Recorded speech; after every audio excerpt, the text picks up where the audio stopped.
Rain streaked the window, blurring city lights into a watercolor haze. Clara traced a drop down the glass, feeling as adrift as the water. She remembered how he used to love the rain, pulling her close, making up stories about strangers below. Now, the rain was just a cold curtain, separating her from laughter and warmth. Alone in her friend's apartment, Clara faced the silence, the ticking clock, and the ache of promises broken.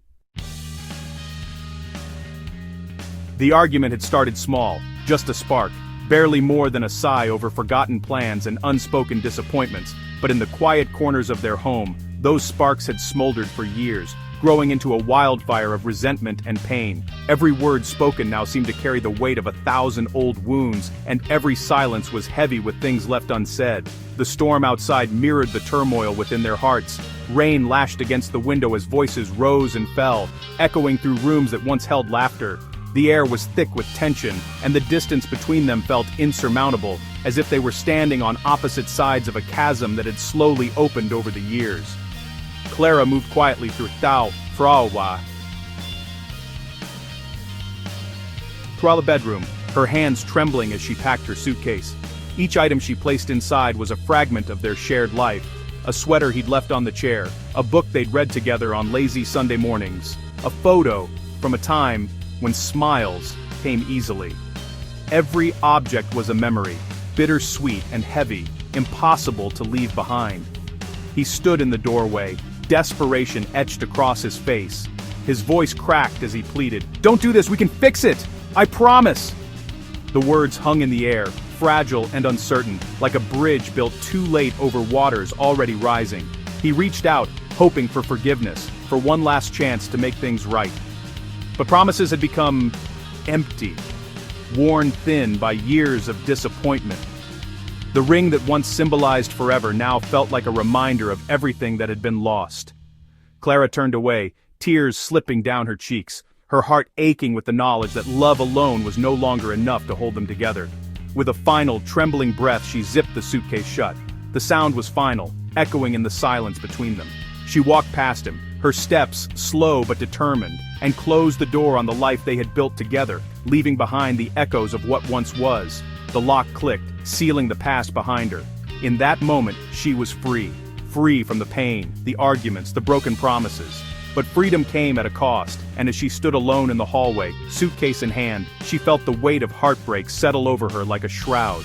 She stepped into the rain, the cold drops mingling with her tears, carrying only what she could not leave behind: memories, regrets, and the hope that someday, the storm would pass and she would find herself whole again. The spare room at Sarah's was a sanctuary for Clara. It was a place where she could escape the chaos of her emotions, a place where she could breathe and think. It was safe, but not home. The walls were unfamiliar, the bed too soft, and the silence too loud. Clara lay on the bed, ignoring her buzzing phone. She knew it was him. Each vibration felt like a jolt to her heart, a reminder of the unresolved feelings she had tried to bury.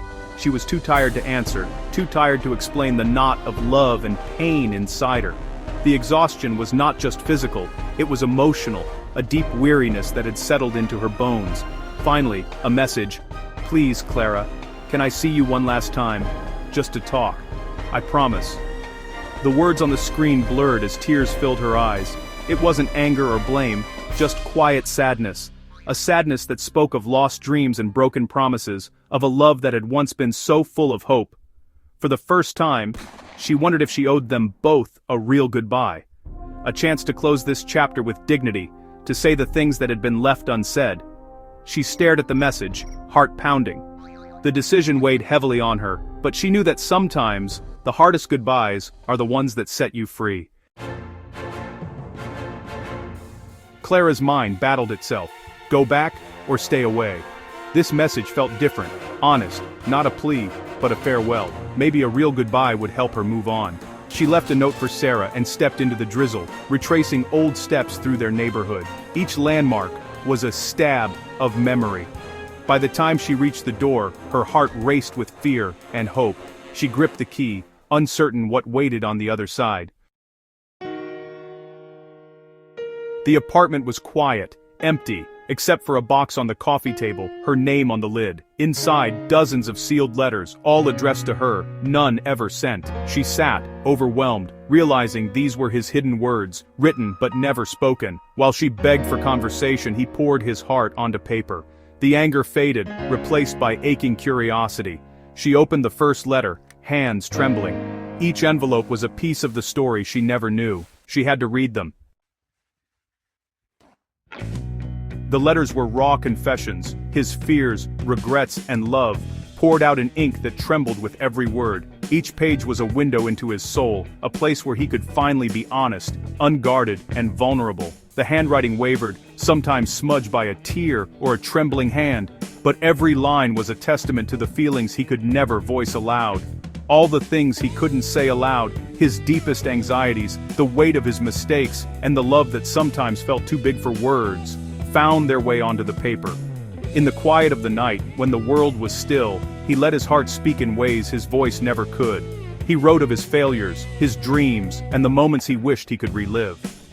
He wrote about the future he hoped for, the one he was afraid to believe in, and the promises he longed to keep. Sometimes, frustration overtook him, and he would crumple a page, only to start again, determined to get it right. And always, there was hope. Hope for forgiveness, for understanding, for a second chance. He gazed at their photo, remembering the laughter and the quiet moments, and he let that hope guide his pen, even when doubt crept in. Tears streamed down Clara's face as she read, the words reaching places in her heart she thought were closed forever. Each letter was a bridge, spanning the distance that had grown between them. She felt the pain, the longing and the love in every sentence. He entered quietly, seeing her with the box of letters, his heart pounding with fear and hope. He paused in the doorway, uncertain, watching as she clutched the letters to her chest, her tears glistening in the soft light. "I wrote them because I couldn't say it. I was afraid. I thought if I spoke, I'd lose you forever." But the silence was worse. "Every day I wished I could find the courage to tell you what was in my heart.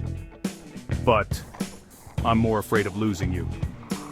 She touched his cheek, her hand gentle and forgiving, her eyes searching his for the truth she'd always hoped to find. In that moment, the walls between them began to crumble. Both of them changed by the words, "finally shared." In the quiet, they sat together, letting the silence speak for them, feeling the weight of the past begin to lift. The letters had done what spoken words could not. They had healed old wounds and opened the door to something new. A new promise formed, not of perfection, but of honesty, vulnerability, and hope. They knew there would still be challenges, but now, they faced them together, with open hearts and open hands. For the first time, Clara felt the weight of doubt lift, replaced by a quiet belief that this promise, written in ink and sealed with tears, could truly be kept. She looked at him, her heart full of hope for the future they would build, one honest word at a time, and in that soft, golden light, Clara believed it could be kept.